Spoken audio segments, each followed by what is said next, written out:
I'm gonna jump ahead to because it all just ties in very nicely to what we just discussed. The next film, Rogue One, a Star Wars story. Well, I don't want you to talk too much about this because I'm seeing it on Thursday. Obviously, well, we know this is spoiler-free, but I'm going to be particularly brief with this one. Thank you. You know how I said with Fantastic Beasts, it kind of like... or not necessarily, like, the whole Grindelwald stuff, it answers a question that didn't really need answering? Yeah. That's how I feel about Rogue One. Yeah, well, from what I understand of what the story is, it does seem like it's a redundant-ish film. Yeah, like, again, without going into spoilers, I think people are aware that this story basically explains the opening crawl in episode 4. Yeah. Where it talks about the rebellion and how they've got the plans for the Death Star. That's what this film is about. Yep. I won't say anything more than that. Just, again, for me, the opening crawl was enough. Like, I liked the fact that I didn't know the whole story around that because I didn't feel like I really needed to.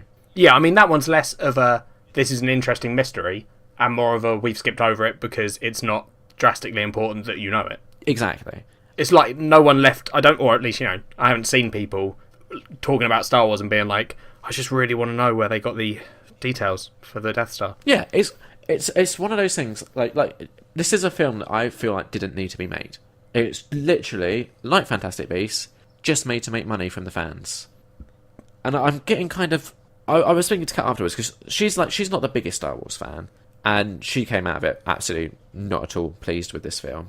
And I just... It's getting to a stage now with big blockbusters that I feel like you so know what you're getting before you go, it's starting to become, what is the point of going?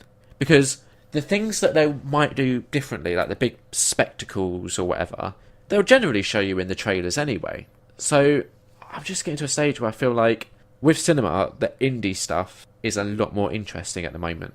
It does depend on what you're going for, though. Because you and me have very different outlooks on what we want from the cinema. That's a very good point. If you just want mindless blockbuster popcorn entertainment, sure. But if you want something that you haven't pretentious, seen before... arty, bollocksy shit, then yeah, go to the indie world. Or something that you haven't seen before. Because...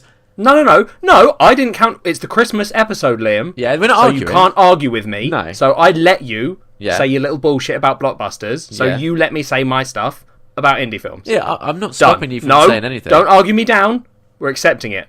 Blockbusters are stupid, mindless bullshit. Yeah. Indie films are pretentious, arty films. Yeah, sorted. That's Christmas. Thank you. Merry Christmas. Rogue One, a Star Wars story, 3 out of 5. That's better than Fantastic Beasts, so... It is. That's a positive, I guess. But, I mean, put it this way, okay? And this is going to be something that I think, once you've seen it, you'll massively disagree with me about. But, when watching the film, I came to the realisation that I actually preferred Revenge of the Sith to Rogue One. Yeah? Okay. So the other thing is, like, one of the things I was quite excited for it, and I'd seen a lot of positive buzz on Twitter. Like nothing spoilery, just a lot of people being like, "Oh my god, it was really good." I think even like I saw a tweet from Will Wheaton where he said he hasn't been so excited about seeing a Star Wars film since 1977 after he first saw the first Star Wars film. So I'm just saying, like, manage expectations when you go in, because I feel like you'll love it. Yeah, I probably will. Yeah.